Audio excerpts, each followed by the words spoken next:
నీకు శుభము, ప్రభువు నీకు తోడై ఉన్నాడు. మరియా, భయపడకుము, నీవు దేవుని వలన కృప పొందితివి.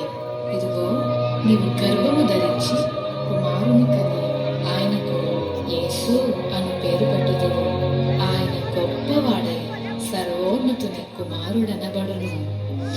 నేను పురుషుని ఎరుగని దానని, ఇది ఎలాగు జరుగును?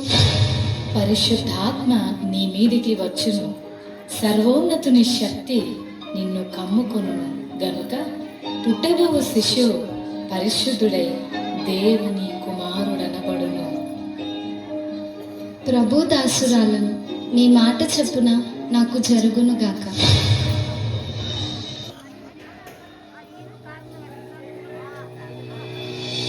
ఆమె భర్త అయిన యోసేపు నీతిమంతుడై ఉండి ఆమెను అవమానపరచనలక రహస్యముగా ఆమెను విడనాడని ఉద్దేశించాడు.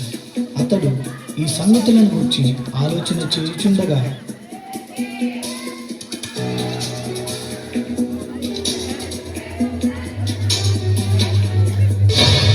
దావీదు కుమారుడైన యోసేపు, నీ భార్య అయిన మరియను చేర్చుకొనుటకు భయపడకుము. ఆమె గర్భము ధరించినది పరిశుద్ధాత్మ వలన కలిగినది. ఆమె ఒక కుమారుని కనును. తన ప్రజలను వారి పాపముల నుండి ఆయనే రక్షించును గనుక ఆయనకు యేసు అను పేరు పెట్టుదువు. యోసేపు నిద్ర మేలుకుని ప్రభువు దూత తనకు ఆజ్ఞాపించిన ప్రకారం చేసి తన భార్యను చేర్చుకునేను.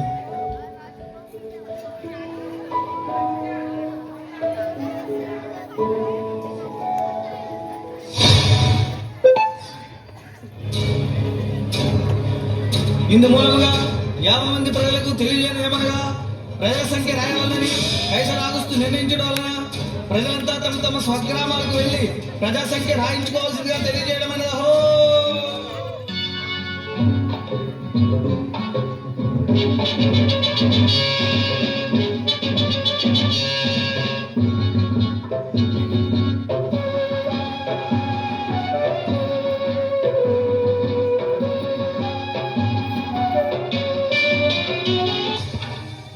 అమ్మా, నా భార్య నిండిచ్చు కదా, మీ ఇంట్లో కొంచెం స్థలం ఇస్తారా? క్షమించండి అయ్యా, మేమే చాలా మంది ఉన్నాం, మా ఇంట్లో మీకు స్థలం లేదు.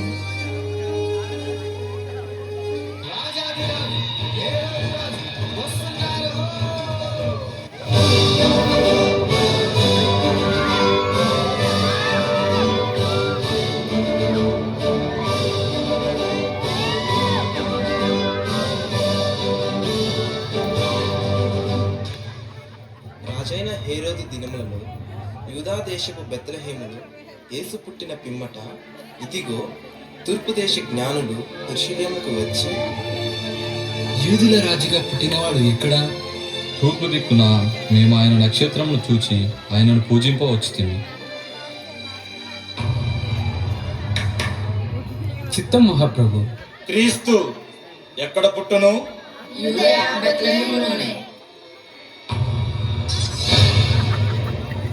సరే, మీరు వెళ్ళి ఆ శిశువు విషయమై జాగ్రత్తగా తెలుసుకొనగానే నేను వచ్చి ఆయనను పూజించినట్లు నాకు వర్తమానము తండి.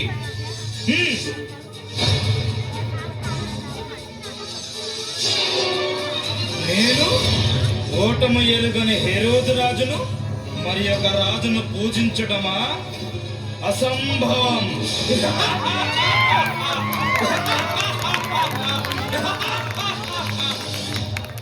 ఆ దేశంలో కొందరు గొర్రెల కాపరులు పొలంలో ఉండి రాత్రి వేళ తమ మందను కాచుకొని చుండగా, ఈసారి సంపేస్తుందిరా, ఈసారికి గొర్రెలకు చేత ఏట్రా మళ్ళీ ఈరేసా. నేను చెప్పను రా మల్లేసా, ఈసారికి మనం కాసుకోవడం పెద్ద బాగా ఉంటే గొర్రెలు కూడా కాయాలేంట్రా. భయపడకుడి, ఇదిగో, ప్రజలందరికీ కలుగబో మహా సంతోషకరమైన సువర్తమానము నేను మీకు తెలియజేయుచున్నాను. దావీదు పట్టణమందు నేడు రక్షకుడు మీ కొరకు పుట్టి ఉన్నాడు. ఈయన ప్రభు అయిన క్రీస్తు. దానికిదే మీ కానవాడు. ఒక శిశువు పొత్తి గుడ్డలతో చుట్టబడి ఒక తొట్టిలో పండుకొని ఉండుట మీరు చూచి వచ్చెదరు. మన కోసం బెత్లెహేములో యేసే పుట్టాడంట. బెత్లెహేములో మన కోసం యేసే పుట్టాడంట. రండి రండి, ఎలా రండి? త్వరగా యేసే చూద్దాం పదండి.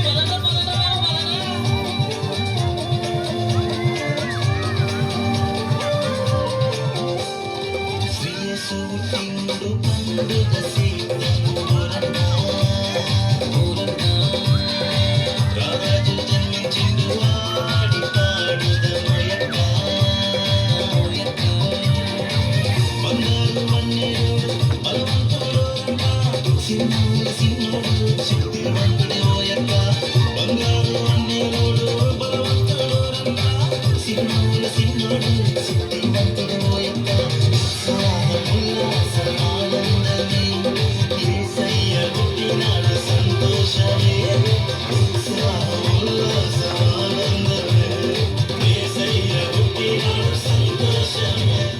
వీళ్ళంతా ఎక్కడికి వెళ్తున్నారు?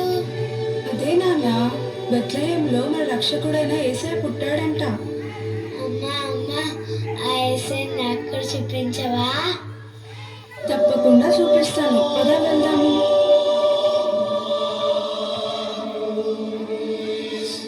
అబ్బా, యేసయ్య ఎంత ముద్దుగా ఉన్నాడో.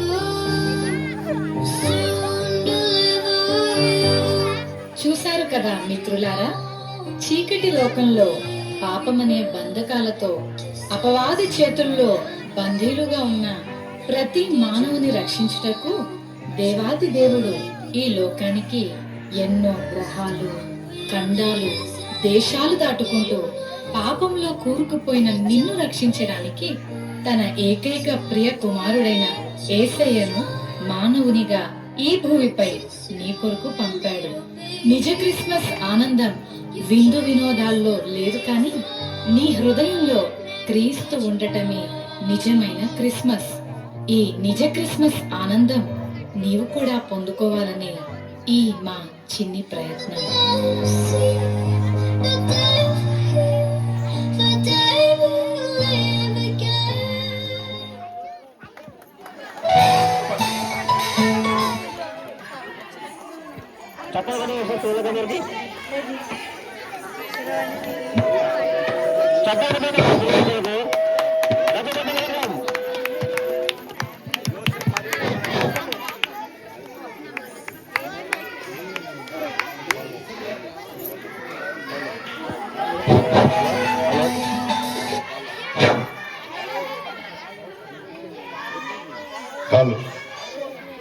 యోసేపు మరియా వారి శ్రమ, వారి కష్టాలను చూసి ఎక్కడ పోయినారు పిల్లలు? యోసేపు మరియాని రమ్మనండి, గొల్లలు అందరు కూడా వచ్చేయండి. మరి చక్కటి క్రిస్మస్ ఈ ప్రోగ్రాంలో మరి చక్కటి సాధారణమును